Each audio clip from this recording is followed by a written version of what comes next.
Two streaks in this long exposure photo show the Falcon 9 rocket lifting off from Cape Canaveral's Pad 40, and then its first stage returning to Earth at a nearby landing pad. Credit SpaceX running nearly 2 months late after technical concerns prevented liftoff last year. A SpaceX Falcon 9 rocket fired into the sky Sunday night from Cape Canaveral with a top-secret payload for the U.S. government, the first of some 30 launches on the company's docket in 2018. The nighttime blast-off at 8 p.m. Sunday 0100 GMT Monday put on a light show for observers on Florida's Space Coast. The 229-foot tall 70-meter Falcon 9 rocket soared to the northeast from Cape Canaveral's Complex 40 launch pad, arcing over the Atlantic Ocean as 9 Merlin engines on its first stage booster powered the launcher skyward on 1.7 million pounds of thrust. The U.S. government's top-secret Zoomer payload was fastened on top of the Falcon 9 rocket, heading to orbit on a mission shrouded in a cloak of secrecy. The purpose and orbital target of the Zoomer mission were not disclosed in advance of Sunday night's launch, and the final stages of Zoomer's climb into orbit and deployment from the Falcon 9's upper stage occurred in a news blackout at the request of the craft's government owner. Meanwhile, SpaceX's live webcast of the flight focused on the descent and landing of the Falcon 9's 15-story tall first-stage booster back at Cape Canaveral around 8 minutes after liftoff. The first stage rose to a peak altitude of around 77 miles (125 kilometers) before falling back to Earth. 3 engine burns guided the rocket toward Landing Zone 1, a target on the Atlantic coastline around 6 miles (9 kilometers) south of the Complex 40 launch pad. Grid fins helped stabilize the rocket's descent, and 4 landing legs unfurled from the base of the booster as it settled to a pinpoint 2 count, marking the 21st time SpaceX has recovered one of its first-stage boosters intact. Crackling sonic booms heralded the rocket's return to Earth. Sunday night's launch was the first of a jam-packed 2018 campaign planned by SpaceX. 2 of the company's leaders, Chief Executive Elon Musk and President Gwynne Shotwell, have said SpaceX aims for around 30 missions this year from launch pads in Florida and California. That would best last year's mark of 18 launches, all of which were successful. Sunday's launch extended SpaceX's streak of successful missions to 19 in a row, dating back to a rocket explosion at Cape Canaveral in 2016 that destroyed an Israeli-owned commercial communications satellite. SpaceX originally intended to launch the Zoomer mission in mid-November, but officials grounded the rocket to review the readiness of the nose fairing that covered the payload during the first few minutes of the mission. The Falcon 9 rocket takes off from Cape Canaveral's Complex 40 launch pad at 8 p.m.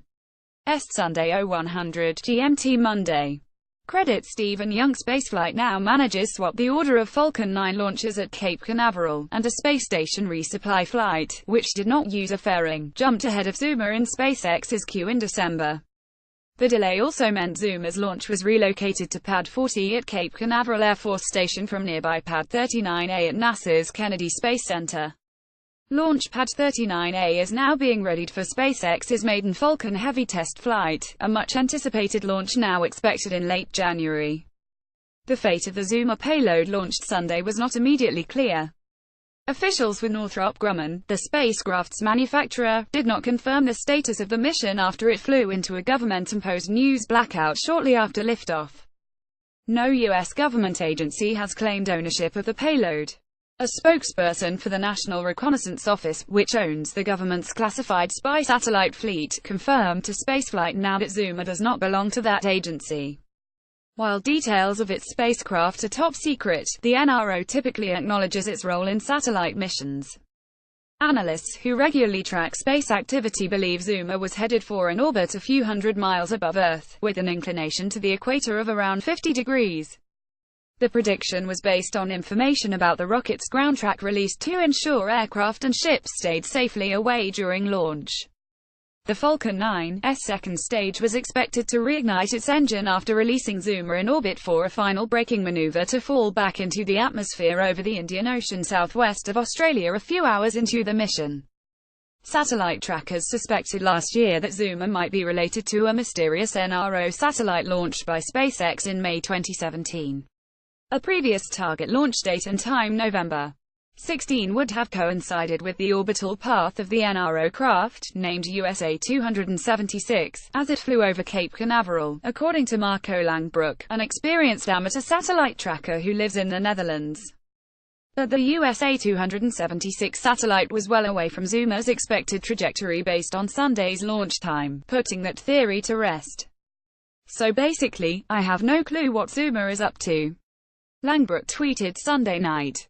This is what I think is the approximate Zuma trajectory for the coming 1.5 revolutions. pic.twitter.com/bitter3r1. Dr. Marco Langbroek at Marco Langbroek, January 8, 2018. Northrop Grumman is proud to be a part of the Zuma launch, the aerospace contractor said in a statement before the flight. This event represents a cost-effective approach to space access for government missions. The U.S. government assigned Northrop Grumman the responsibility of acquiring launch services for this mission.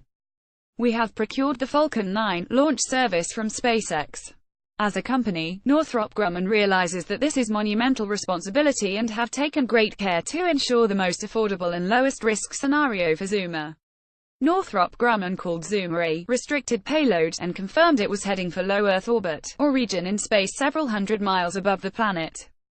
2 more Falcon 9 missions are scheduled for this month, in addition to the Falcon Heavy test flight from the Kennedy Space Center. A Falcon 9 rocket is set to launch a dual-purpose U.S.-built communications satellite from Cape Canaveral's Pad 40 no earlier than Jan. 34 SES and the government of Luxembourg. Another Falcon 9 flight is being readied at Vandenberg Air Force Base in California to launch the Spanish Paz Earth observation satellite in late January. Email the author. Follow Stephen Clark on Twitter at StephenClark1.